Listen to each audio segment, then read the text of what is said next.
Troubled family relationships are dredged up after a Frenchman's death. I discuss this and more on today's episode.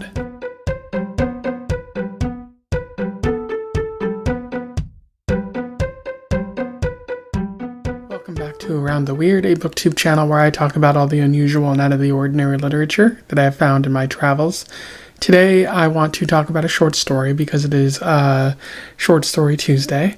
And today's short story is all about French people and death and family relationships. I am referring to Souterrain, if I'm pronouncing that correctly, by Maggie Shipstead, which was published in 2022 in her short story collection, You Have a Friend in 10A. This is a very interesting cover, I think. For those who don't know, Maggie Shipstead is a white American writer from California, which is my neck of the woods. I say my neck of the woods, but California is very big. But she has been getting her work published since about 2012, and generally focuses on people who seem to be in crisis, it would seem, especially women. Although this story focuses on both women, a woman and a man.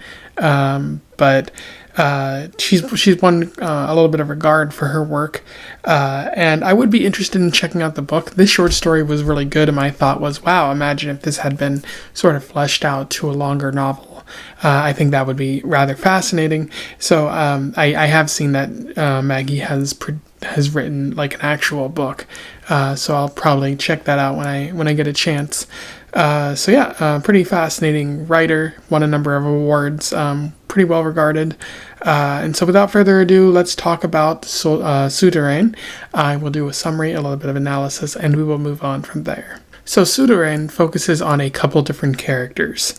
It focuses on Pierre Maillard, who is a blind French philanthropist, sort of taking care of refugees as they come to Paris, and very well regarded for that work. At the beginning of the story, he is dying. He's in bed, gonna die in his canopy bed, and he's thinking about the past and other things that have come up. The story also focuses on Lili, who believes that he might be Pierre's son. At the beginning of the story, we see that he pretty much walks in front of a train for reasons that aren't quite clear until we get to the end of the story. And the story also focuses on Iris, who is Pierre's granddaughter, more directly than Lili might be related to Pierre. Iris at the beginning of the story hears about Pierre's death and realizes she needed a change of pace, so she decides to go to Paris. Iris had spent a couple summers with Pierre at the behest of her mother. Her mother had apparently been in a relationship with a Frenchman that that Iris doesn't really know, and so she, even though she's trying to get her mother to go back to Paris and find that love, Helene, her mother, doesn't really want to do that, and so Iris is just sort of trying to understand more about her heritage by going to Paris. And while she's there, she runs into Lili, who she kind of grew up with. Lili is very short in their communication with Iris, and Iris is kind of embarrassed thinking that maybe their friendship, their growing up together, wasn't what she thought it was. It should also be noted that Lili's mother worked as Pierre's sort of live-in maid. They have a deep connection in that way. Lili ends up inheriting money from Pierre because they had a close relationship, although Lili, again, is certain that Pierre is his father. He suspected it as he was growing up, and then his mother told him as such when they were in the attic one time. And she also told him not to tell Pierre because that would bring a little bit of shame upon the family. And so like Lili just sort of goes around wondering why he doesn't get the love of his father that maybe Iris gets from her grandfather. And so like that's a little bit of the trouble in the story. But you also see that Lili has feelings for Iris. She's grown up into a very beautiful woman, and he wants to be with her.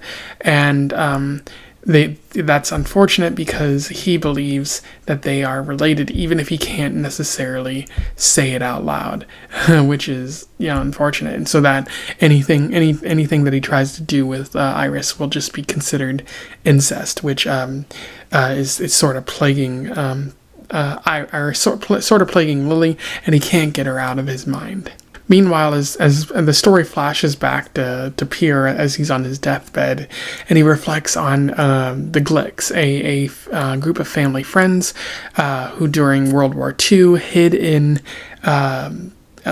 Pierre's family's attic to get away from the Nazis, and unfortunately a neighbor ratted them out for butter, for more food, and Pierre felt extremely guilty about this, especially because it's revealed that he had told, because he's blind, like he told his neighbor friend that that there were ghosts in his attic that he believed, and that person told their parents, and they ratted them out to the Nazi allegiant French police, and so Pierre feels very guilty for all of this, and it also resulted in the death of his father, who was executed by the Nazis, and his mother went to jail and died of typhus, so he was kind of on his own after that, it's also why he's so eager to help refugees, because he's carrying on the legacy of his parents. And then the story flashes back to Lili and Iris. Lili invites Iris to an underground catacomb party in Paris. Lili is doing drugs, and they get closer to Iris at this point, kiss, and then they have sex. And the next morning, Lili is leaving when his mother sees him, and he feels really guilty, so he just runs away. And at that point, his mother realizes what happened, but she notes that he didn't do anything wrong because she lied to him about Pierre being his actual father, because she was ashamed of the truth and that she was sexually assaulted in Algiers when she was growing up, and that's where Lili came from, and she never really wants to tell him about that. But she promises the next day she'll tell Lili that she lied to him about Pierre being his father. But she's also not sure that Iris is the one for Lili here. And so, there's a hope that they'll be able to tell Lili, but as we saw in the beginning of the story, Lili kills himself by jumping in front of a train. So an unfortunate tragedy has taken place yet again. And as the story comes to a close, the story flashes back to Pierre's mother learning piano from one of the Glicks. There's an insinuation that Pierre's mother is trying to get pregnant at this point, and she might be falling in love with Air Glick, the man, even though they're both married. And so as the story comes to a close, it's kind of insinuated that maybe Pierre's father is Glick. Now, whether or not he actually knows that is another question entirely, but that's where the story ends there. In terms of analysis, there's quite a bit worth talking about with Souterrain. One of the things that Shipstead is touching upon here is that of family relationships, very troubled family relationships. Shipstead is highlighting those troubled relationships among family members and how they're not getting one thing that they want from one another. We see Iris being raised by a very dramatic mother who doesn't want to return to France, maybe because of difficulties with her father, Pierre, who was dealing with his own guilt and maybe couldn't raise a daughter as effectively as he wanted to. And Iris also doesn't know who her own father is, and her mother doesn't really want to elaborate or anything like that. So for Iris, Pierre was the main source of love in her life, but it wasn't a sort of consistent love, because she really only went every summer. but she still feels an attachment to him and visits his grave after Pierre dies. Meanwhile, there's Lili, who feels deprived of love in many ways. His mother was described as very short, to the point, gentle, but not too personal. At least that's how Iris described that woman. So if Lili had the same experience, it might have been difficult growing up, and so he might wonder who his father is as well. And the result is that he comes to believe that Pierre might be his father. But the trouble is they can never acknowledge that sort of relationship because of the shame that it might bring, or because his mother claims to have told Pierre that she wouldn't have told Lili. And this creates a number of feelings within Lili. Allow me to read you an interesting quote from this. The sight of Monsieur infuriated him in his teens. The injustice of being unacknowledged, the indignity of watching his mother meekly cook and clean for the man who had fathered her child. And that's a pretty good quote, showing the anger that Lili is feeling and how he kind of sought that affection in other areas that weren't as successful for him. So, very difficult relationship there. And I think that's also what creates a difficult relationship between Lili and Iris. Not only are they related, at least in Lily's eyes, Lily's eyes, but Lili also seems to really like Iris, developed a sort of infatuation with her. Which he can't kind of act upon because that would be incest and unfortunate. But I think that fixation is kind of deeper than that, because I think Lili saw the love that Iris received from Pierre and wanted that himself. And so he's kind of fixated on her in the hopes that maybe he might be able to experience that love by proxy, even though Pierre's long since dead. I think that's where a lot of it sort of stems from. And then you also have Pierre in the story, who his traumas seem to extend from his parents as well. They were killed by Nazis, and he feels somewhat to blame because he told a neighbor kid that there might have been ghosts in his attic. It's not his fault because he was kept in the dark about the whole thing. But there's still that deep sense of guilt. And what's fascinating is all of this seems to be interconnected. None of these sort of family strife, family relationships seem to be separate from one another. So credit to Maggie Shipstead for managing to sort of blend all these together, and not in a coincidental way, but in a way that feels natural and earned in the writing, I would say. Shipstead is also talking about taboo here, taboo topics, writing about controversial things. There's incest between Iris and Lili. There's affairs going on, particularly with what I believe is Pierre's mother and one of the male in this story. Although it's not explicitly said, it is strongly hinted by Shipstead. You have Nazis doing Nazi things, and you also have suicide at the beginning of the story, with Iris seemingly no longer able to contain the guilt of what he perceives to have done because of what he was told by his mother. And I do think that's particularly interesting as it pertains to the incest. Like it's there's obviously the what's underneath everything, with Lili kind of maybe seeing Iris as a way to connect to the father that he never knew, but just the idea of committing to the implication that two people who might be related, even though one party doesn't know, sort of developing feelings for another, it complicates the story. It doesn't just give an easy out. Although I will say, it does feel kind of weird that Shipstead didn't fully commit to that by saying, oh, actually, they're not related. But that sort of incestual storyline bit is replaced by something even deeper and more betraying, and that Lili's mother might have, or Lili's mother did lie to him, and she might also be somewhat responsible for the fact that he's going to kill himself in a short term. I think that's equally shocking as this sort of incest kind of story bit. It feels equally controversial, but it also feels really complicated.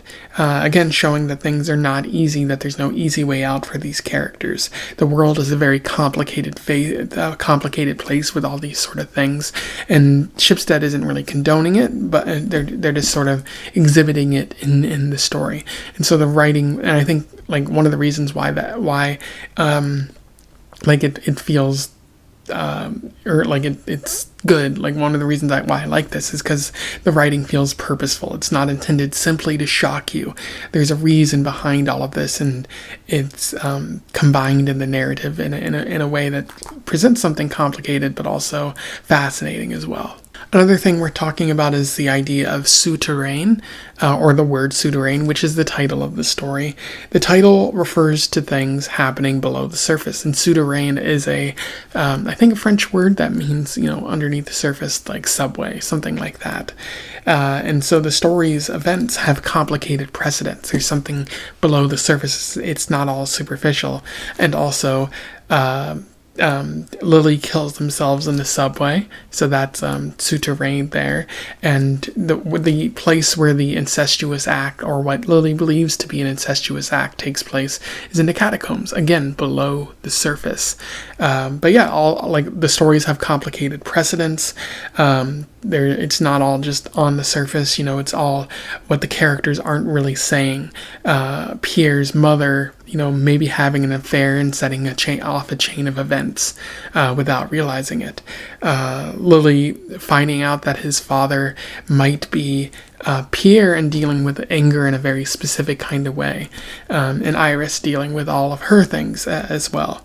It presents a sort of funnel storytelling with all of these events kind of funneling down into a very interconnected way, or an iceberg, I would say, with all the things happening on the surface, and so many things that the characters don't know or are only starting to suspect below the surface as well. So it's very compelling writing. And I like how Shipstead is using the concept of Souterrain to sort of bring to light all of these things that are happening for the characters. I really like how Shipstead weaves the story around. Like, they jump around, but it's done in a way that it feels compelling. Like, they're not just simply bouncing from character to character all willy-nilly. There's a way that they're introducing different aspects of the character to complicate the story and add more dimensions to it. I was saying, like, this is really good, a really great short story. I would have preferred maybe to have seen this, like, fleshed out a little bit, in a way where, like, you could sort of expand upon these ideas to create a novel of some sort. But here it's still great at what it is, but this does make me want to read more of Shipstead's writing, which I think is what all short stories are really intended to do, is give you a taste of an author so you could ask for more, and I think that's what's happening here. Anyway, those are my thoughts on Souterrain by Maggie Shipstead, a very good short story, one that I definitely recommend that you seek out. I managed to find this at my local library. Don't forget to patronize your local libraries. They might have interesting short story collections such as this. If you have any thoughts about this, or you simply want to comment on what I've said, let me know in the comments below. I would love to hear from you and have a discussion about this. Otherwise, don't forget to like, share, and subscribe so that more people can find out about Souterrain, or this author if they don't already know. Join the Discord, which is in the description below, if you want to have further conversations about books, movies, TV, and other sorts of things. And until then, I wish you the best of luck in your weird and French precedents travels of some sort. Farewell.